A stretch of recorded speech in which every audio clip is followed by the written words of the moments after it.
Buenos días, vamos a continuar con el capítulo 3. Vamos a terminar de ver la parte de diseño de ejes de transmisión y concentración de esfuerzos en ejes circulares. La vez pasada habíamos quedado aquí en el diseño de ejes de transmisión.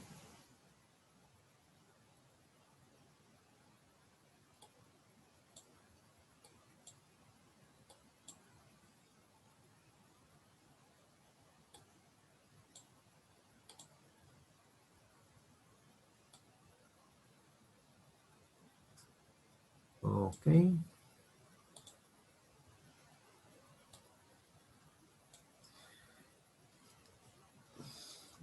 el diseño de ejes de transmisión vamos a ver dos parámetros importantes para poder diseñar adecuadamente tanto el diámetro como el material de un eje que va a transmitir una torsión.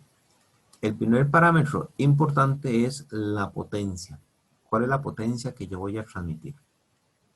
Y el otro parámetro también de importante va a ser la velocidad. ¿Okay? Son dos parámetros importantísimos que hay que considerar a la hora de diseñar un eje.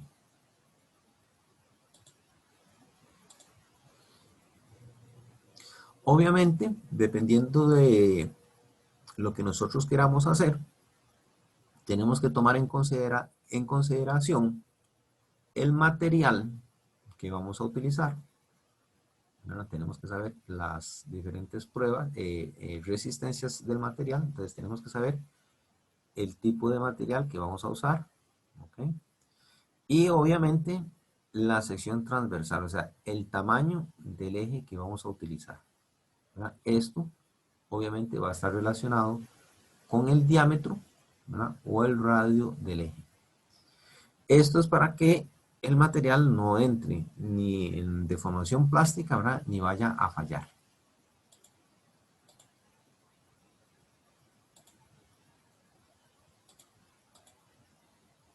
Ok.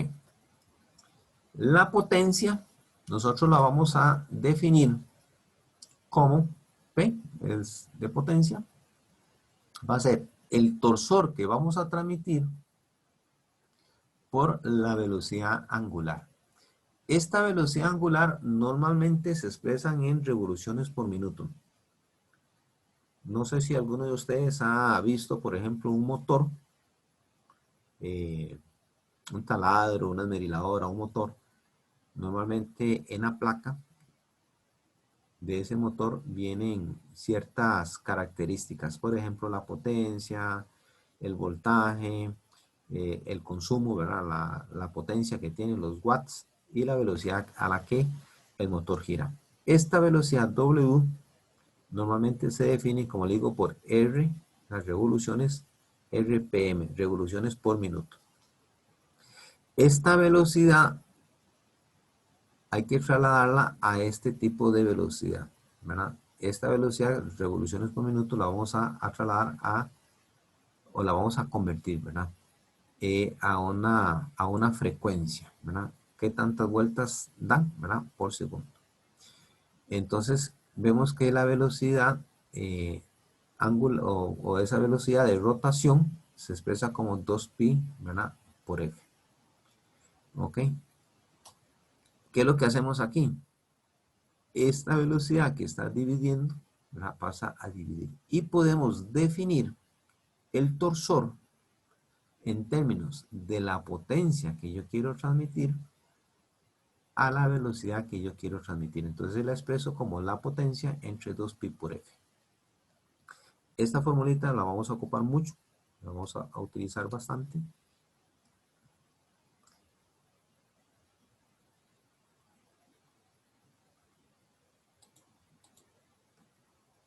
Para los diseños de un eje. Una vez definido cuál es el torsor máximo que podemos aplicar, porque esta torsión que tenemos acá, ¿verdad? Lo que me indica es la torsión máxima.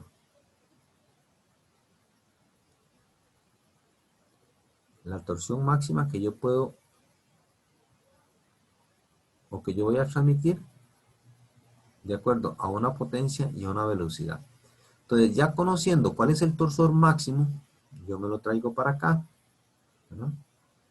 Y puedo calcular cuál es el requerimiento del diámetro, bueno, o el radio, para que ese eje pueda transmitir y soportar este torsor. Pero ojo que aquí está el cortante. Aquí está el cortante máximo. Este cortante máximo, aquí tiene que ver con el material que yo voy a utilizar. Ustedes ya han visto, por ejemplo, que si yo tengo acero, el acero tiene una capacidad para soportar cortante.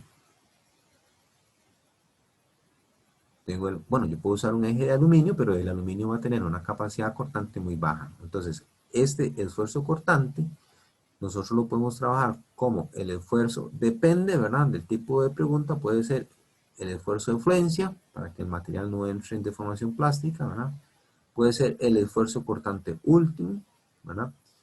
O puede ser el esfuerzo permisible. Recuerden que el esfuerzo permisible tiene que ver con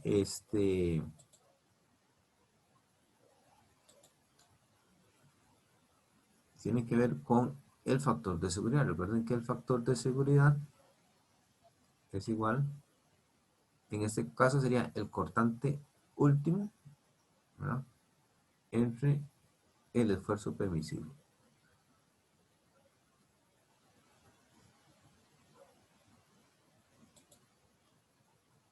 Entonces aquí a la hora de despejar, yo puedo decir que el cortante permisible es igual al esfuerzo cortante último dividido entre mi factor de seguridad. Entonces, podemos trabajar también con el esfuerzo permisible, pero este esfuerzo cortante es el que me limita, ¿verdad? El que me condiciona el diseño del eje. Este C que estamos calculando acá es el radio del eje mínimo para que él pueda soportar ese torsor que estamos aplicando, ¿verdad?, conociendo el material que vamos a utilizar. Ok, entonces aquí lo que hacemos es un juego, por decirlo así. Le damos vuelta a esto, J pasa a multiplicar, C pasa a dividir, ¿verdad? Y el esfuerzo cortante aquí pasa a dividir. El J, recuerden que J para una sección transversal redonda o circular es pi medios por C a la 4.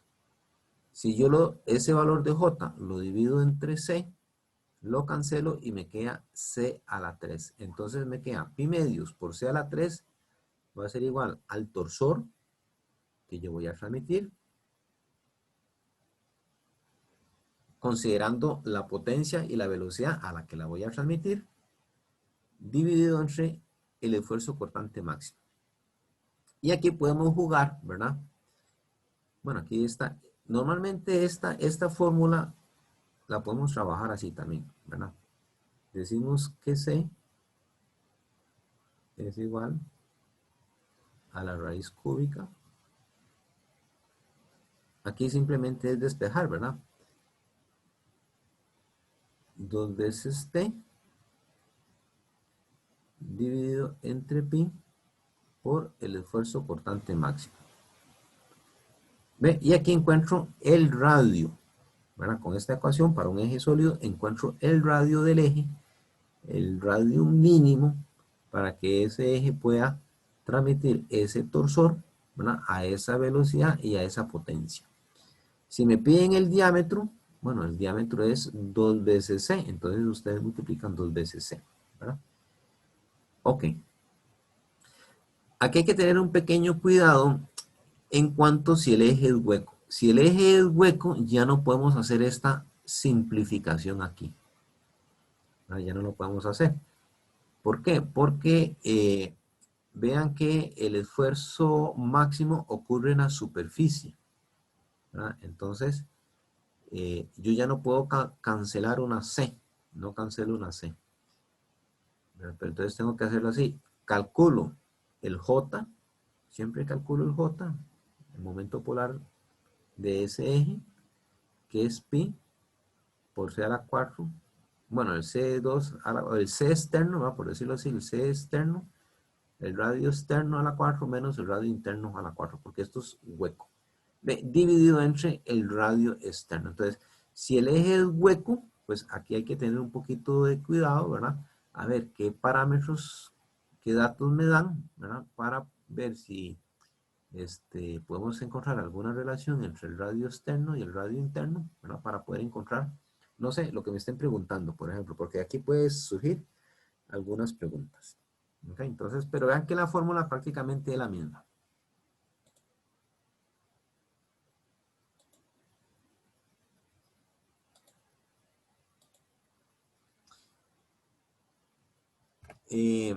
Vamos a ver ahora lo que es concentración de esfuerzos. Aquí, en esta partecita, igual vamos a encontrar, aquí es igual.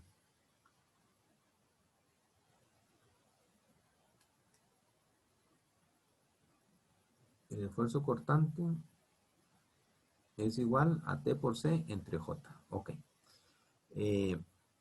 Normalmente vamos a tener algunos tipos de diseño de ejes, no sé, donde haya que unirlos por medios, ¿verdad? Por algún medio mecánico, un eje se tiene que unir a otro eje. Digamos, eso es un acoplamiento, esto es una brida, ¿verdad? La brida sirve para conectar tanto ejes como tubos, ¿verdad? Es una placa que se solda en un extremo y por medio de pernos, de tornillos, se une a otro eje. Bueno, entonces podemos tener una brida, podemos tener una chumacera. Una chumacera es, por ejemplo, cuando yo al eje le hago una perforación, le hago un canalito para acoplarlo a algún tipo de rodamiento, ¿verdad? Puede ser, bueno, puede ser un rodamiento o puede ser una polea. Entonces a la polea le hago también este canalito y cuando pongo la polea, por decirlo así, amarro el eje con la polea con un prisionero, ¿verdad? Con una cuña. Es una cuña prisionera, una cuña que entra, ¿verdad? Entre el eje y la polea. Entonces amarra ahí. Otro tipo de conexión que se hacen es reduciendo el eje. Se reduce el eje, ¿verdad? Para hacer un tipo de acople, un tipo de conexión. Normalmente los ejes, bueno, dependiendo de los diferentes engranes o configuraciones que yo tenga en un eje, normalmente en los extremos los esfuerzos cortantes son menores al resto del eje. Entonces no hay ningún inconveniente en el que a los ejes yo les pueda reducir ese diámetro externo, ¿verdad? Obviamente en los bordes, ¿verdad? En los extremos. Entonces yo reduzco y aquí puedo meter un rodamiento, puedo meter, no sé, una polea, puedo meter varias cosas acá. Todo este tipo de uniones genera concentración de esfuerzos. Y vamos a calcular la K. La K es el factor de concentración de esfuerzos para ejes. Pero lo vamos a ver para este caso. Cuando yo tengo una reducción del eje mayor, el eje mayor lo voy a expresar como D mayúscula y el eje menor lo expreso como D minúscula. ¿Okay? Entonces aquí lo que hago es, de acuerdo a la relación, vean estas curvas rojas, vean que esto es muy parecido a lo que vimos anteriormente, de acuerdo a la relación diámetro mayor entre diámetro menor, yo voy a tener una serie de curvas rojas. Entonces, dependiendo de esa relación, ustedes se ubican ahí. Pero es que es algo raro, es un dolor, pero me duele aquí abajo. Ya, eso fue que se le pasó el efecto de la pastilla. No, ya me la tomé en la mañana. Me dio un toquecito y me vuelve. Stephanie me dijo de otra. Que yo más buena. Dice que no me acuerdo. Porque dice que ya que padece tanto de eso, dice que pues que se alivian, pero nada. Pero yo no aguanto, Alexa, de que ahora tengo todo el dolor hasta acá abajo. Todo, Alexa, todo, ya más vale. Alexa, haga un favorcito, póngale mute ahí porque se está escuchando toda la conversación suya.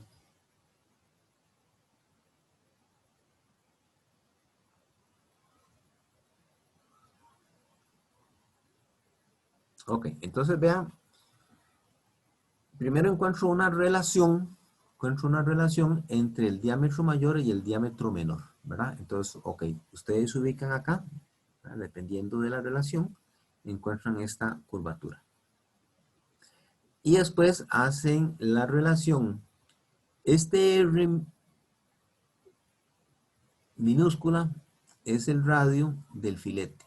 El filete es una curvatura que se hace aquí para suavizar la reducción. ¿Ok? Este filete se denomina con un R minúscula.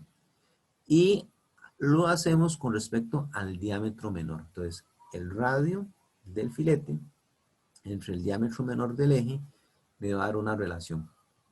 Dependiendo de la relación que nosotros tengamos, lo que hacemos es que subimos, por decirlo así. Digamos que tengo una relación, hagámoslo así, digamos que tengo una relación D mayor entre D menor igual a 2 y una relación de 0.15. Entonces, si yo calculo 0,15 R entre D minúscula, yo subo, y donde corte aquí, ¿verdad? Este valor, entonces ahora me vengo para acá. ¿Ok? Y este va a ser la K que yo voy a utilizar. ¿Ok? Más o menos por aquí, ¿verdad? En el centro sería 1.35. Entonces uno podría decir ahí, a grandes rasgos, ¿verdad? Que la K que yo voy a utilizar va a ser 1, digamos que 35, no 34, por ejemplo. Ahí. Más o menos, ¿verdad? Una aproximación, como dice uno, a puro ojo. ¿Verdad? Ok.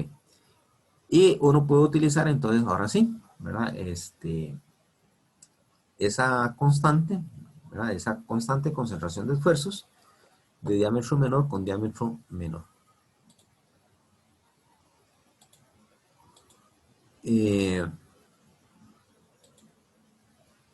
Bueno, ok. Entonces, ahora sí, cuando ya encontramos esta constante, ¿verdad? Esta constante concentración de esfuerzos, lo que me hace es tener un diseño más seguro, ¿ok? Más crítico, ¿verdad? Entonces, yo lo paso a multiplicar. Vea que la fórmula habíamos dicho que el esfuerzo cortante máximo es igual a T por C.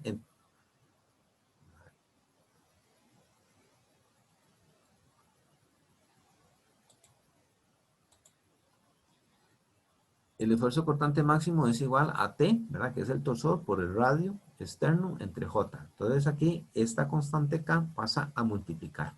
Entonces el esfuerzo cortante máximo va a ser igual a T por C entre J. Ve que este K es un factor, por decirlo así, es un factor de seguridad. Lo que hace es hacer el diseño un poquito más seguro. Entonces el esfuerzo cortante máximo va a depender también de esa constante concentración de esfuerzos para una reducción de eje. Ok.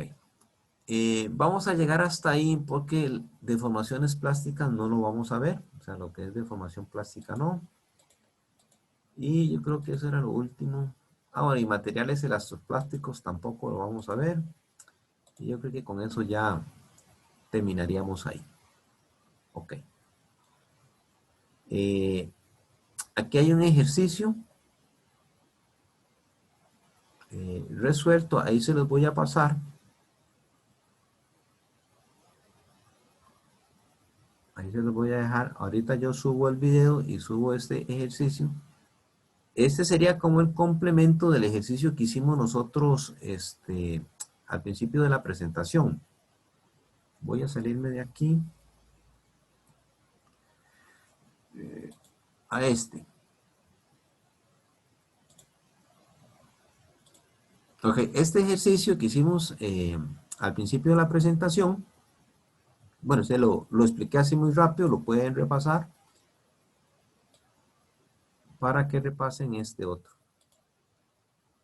Es muy parecido, ¿verdad? Aquí lo que hay que ver, por ejemplo, aquí lo que hay que ver es los tipos de apoyos que yo tengo. Este apoyo F es un apoyo fijo. Quiere decir que el punto F está empotrado, o sea, el punto F no se mueve. El punto F no se mueve. Aquí en el punto D, en este otro, en el punto A y en el punto C, son apoyos que permiten que el eje pueda girar libremente. El eje gira libremente, pero no se mueve. Digamos, si nosotros trazáramos unas coordenadas acá.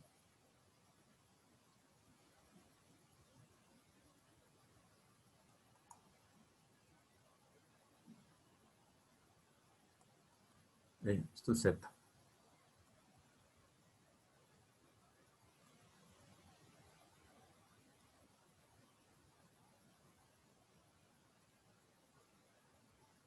Ok, entonces este tipo de apoyo lo que hace es que el eje pueda girar libremente. Ok, el eje gira, puede rotar, puede estar dando vueltas. Este eje también aquí puede estar dando vueltas en el punto D. Pero en el punto F no, en el punto F él está amarrado ahí, está pegado, está empotrado, no gira, no se deforma.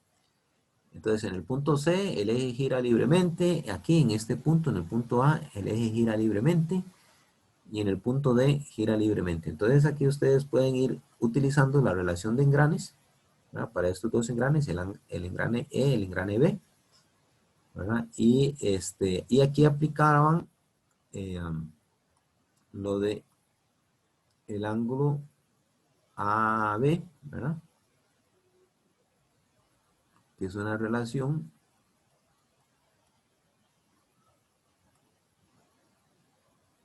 y el ángulo de giro lo relacionan directamente con el torque externo que estamos aplicando, ¿verdad? Ok. Estos ángulos, el ángulo A y el ángulo B, hay que calcularlos, ¿verdad? Por aparte, ¿verdad? Este ángulo B hay que calcularlo. Bueno, ahí más o menos el ejercicio está planteado. No sé si lo quieren practicar o lo vemos después. ¿Cómo estamos de...? Bueno, estamos a tiempo. Pero es que yo quería hacer los grupos.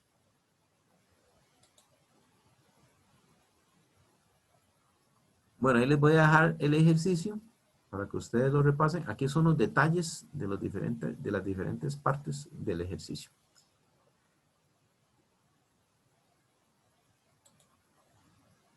Ok, terminemos ahí el capítulo 3. El lunes hacemos ejercicio. El lunes vamos a hacer práctica del capítulo 3 para dar por terminado el capítulo 3 y el jueves arrancar con el capítulo 4. Entonces, de momento quedaríamos aquí con el capítulo 3.